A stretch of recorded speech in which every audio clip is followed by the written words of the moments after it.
Hey everybody. So I know it's been a long while since I came online and did a video. I've had a lot going on in my personal life, so I haven't really been around a whole lot, and I apologize for that. My grandmother died just last year, and I've had to move and a few other things. Now, this is just to give you a quick update on that, but also to discuss a very important topic that seems to be coming up quite regularly. It is now February of 2020. 2021. And the problem that we're having is we're all dealing with this COVID thing. We're all trying to find ourselves. We're all trying to stay healthy. And we've got a lot of political stuff happening. Trump was in power for 4 years and just lost his power. And now we have a new president in, and there may be a Canadian election coming up soon too. So it's a lot of different things affecting everybody right now, including job loss to spiritual things. Now, a lot of people are having a lot of confusions over many different things spiritually right now. I'd like to touch a little bit on that. For starters, spirituality and religion are two different things. Religion is the doctrines and laws by which you live your life. Spirituality is about your own personal beliefs and what you feel right inside and want to choose to believe. That's spirituality. It's more delving into things outside of church and outside of your synagogue and outside of your cult to basically learn different things and figure out where you fit into the picture, versus more specific edicts such as the Ten Commandments or the Wiccan edicts. So those fall under religion. However, each religion, no matter which one it is, has those edicts involved in one form or another. This is what's causing a lot of the confusion in the world right now. Muslims have the same edicts that Jews do. Jews have the same edicts that Christians do. Pagans, most of the time, have the same edicts that they do as well. All of us are in this world to try and make our lives better and everybody else's lives better. Beyond that, the path you choose is your own to take. However, there seems to be a lot of confusion coming up on the Christian side of things right now. Now, when I was a kid, I did my first confirmation and my first communion in the Grace Lutheran Church here in Cole Harbour, Nova Scotia. I was offered to teach Sunday school. I chose not to. But in light of doing this video, I actually had to go back and do a little bit of research. There are things about the Ten Commandments that are being interpreted in many different ways. My point to being here is only to interpret them in a different way, in a better way that maybe others may understand. So we're going to touch on those a bit. Maybe see if we can weed out some of the questions around it. We're going to start off with the very first commandment, which is, I am Lord thy God. Thou shalt not have any strange gods before me. Okay? This law specifically does not say that there are not any other gods. It specifically is saying that for the people who follow that God, there are no other gods to be worshipped before that one. This means that you can have other gods, but they are not your primary God. Your primary God is your Lord and King. The rest are simply side effects. But it's also saying it to a specific group of people, those who choose to follow the monotheistic side of things. That would be Judaism, Christianity, Mormon, born-again Christian, and Muslim in some ways. That is the monotheistic God. That is where that comes from. He is the Lord and supreme above all others. Doesn't necessarily mean that there aren't others. 2, Thou shalt not take the name of thy Lord God in vain. Now this gets translated in two ways. One, in Jewish backgrounds, it was very traditional for children to carry the names, and even in Catholic, to carry the names at some point or another of members of their specific religious sect. Peter, Jonathan, John the Baptist, Patrick. These are all names that come out of the Bible, and further even before that, Abraham. All of these come from different edicts of the past, but the one thing you are not permitted to do is to take God's name in vain. This means if you are not God, you cannot take his name. It also means you should not be cursing his name either, if you are a follower of the monotheistic God. That is what that means.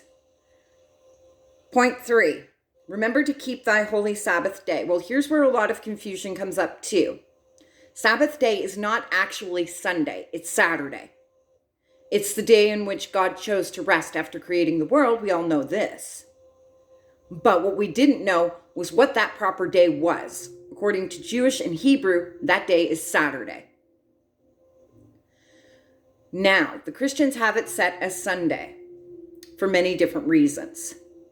And that is their variation of it. But the traditional day is Saturday.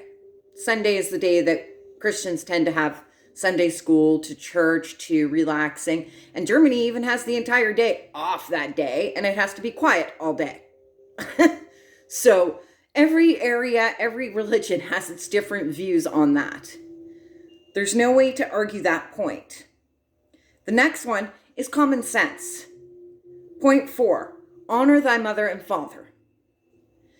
That's anybody who's in a family situation who has a mother and a father, whether it's adopted or whether it is not adopted. We still respect them. Even though they may not be perfect, even though they may have issues, they may have anything going on. Nobody is perfect, but they're still your mother and your father. And therefore, to a certain degree, other than disagreeing with them and occasionally getting into fights with them, really, there's a respect thing that goes there. I love my mother and I love my father all the way through and through. Just because we don't see things the same way doesn't mean that I don't love her and respect her for what she's done for me in her life. I respect those as well as my father. So that one's kind of common sense. Then you have the thou shalt not kill. Thou shalt not kill pretty much says it all. Don't kill anybody. It's simple. You're not meant to kill people. Humans are meant to help each other. We're not meant to kill each other. This is part of the problem where a lot of religions have gone wrong in the past. Even Roman Catholicism, which stems actually from Rome originally, which is what stemmed the current line of Christian churches initially, was wrong in what they did with the Crusades. Rome at that time was a conqueror. That was their way of things.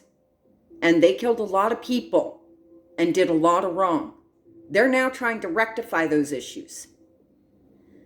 We can see a lot of that in arrests that are being made for different things, to even the current Pope we have kind of opening up and talking to people about things. Thou shalt not commit adultery.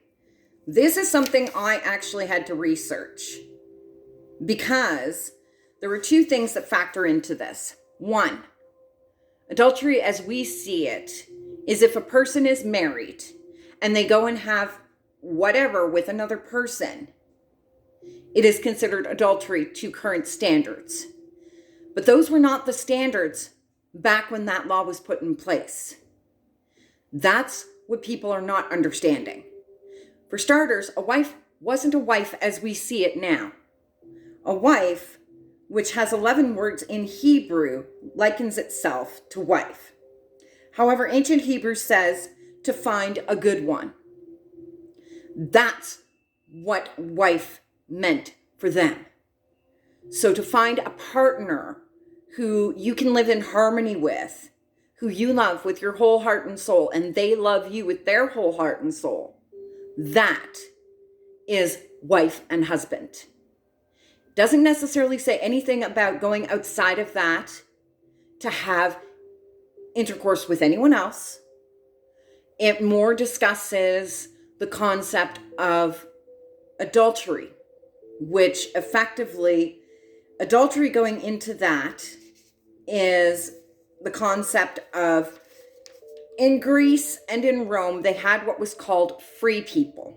Then they had the citizens of their area. The free people were people who were not in a relationship, or people who were not considered a citizen of Rome or Greece. Therefore, you're looking more in your concepts of slaves or prostitutes or sex workers of that time, or different prayers to churches at that time and different peoples in those segregations, that sort of thing. You're also looking at a case of people who were not in a committed relationship. That is where adultery comes in. Adultery means to have pleasure with another person outside of what you have with your main person, with a person who is of another relationship with another person, or who is considered to be law-abiding under the church's law. This doesn't mean everyone. Just means those people specifically are the ones you are not supposed to do anything with. That would be your nuns nowadays, to your best friend's girlfriend who he's been in a relationship with for 10 years. There is another variation of this that says, do not covet thy neighbor's wife. Well, again, that goes back to wife having 11 different terms, and wife to the original people meant a person who was in a committed relationship with a man or woman, more specifically in the sense of, I'm dating someone of the opposite sex and I am absolutely in love with them. You cannot come into my life and try and take me from my current, because I love him and he loves me. That is considered coveting. That is what coveting thy neighbor's wife means. Doesn't mean that if I'm not in love with my partner, you can't show up and have a good time with me. It means I love my partner, and therefore I am honorable to my partner. And under all laws of love, I work in harmony with him. Therefore, I am considered a wife. So that's the difference from their time frame. This again doesn't apply in the sense of you can be having a wife and still having another wife, or vice versa, another husband, technically.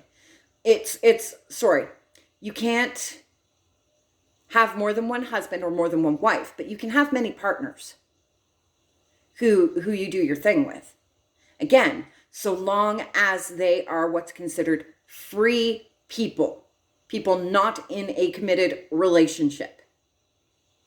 That is where the difference is. So, some of the other ones in here are pretty basic. You have the thou shalt not steal.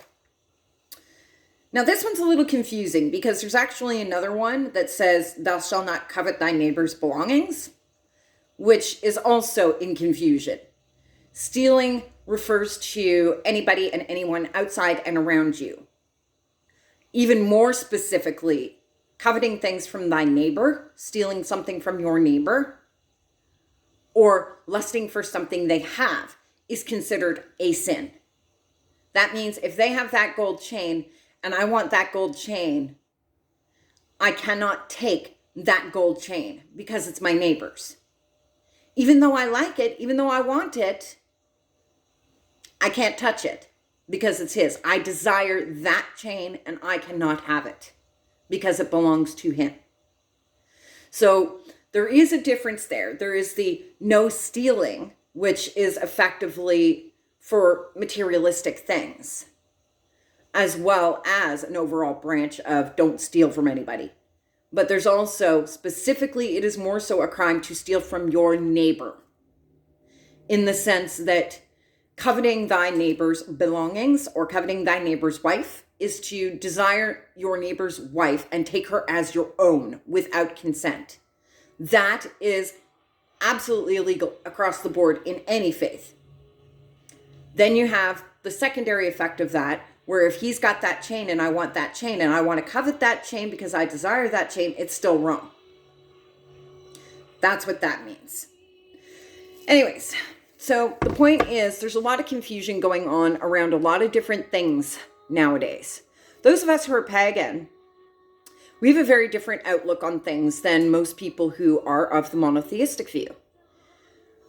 Each of us has our own preferences. In my views, I believe that those gods may have at one point been here and in physical form. However, as time went on, they later became the gods that we know them as now. That's not to say that Jesus didn't do the same thing. It's not to say that Buddha didn't do the same thing. There are stories of it all across the world. Different variations. Each person has their own individual views. Everybody's allowed to have their own spirituality and their own beliefs. Where the problem arises is in the concept of religion, the doctrines in which someone lives their life, and the laws that they abide by within the society in which that church exists. That's where a lot of the problems are happening. You can believe in God and not go to church. You can believe in Jesus and not go to church. None of that has to happen. The church has different laws abiding on top of the laws you're already following. If you feel uncomfortable following their laws, it doesn't make you any less Christian or pagan. Just simply means that that is not where you're meant to be. Have a good night, everyone.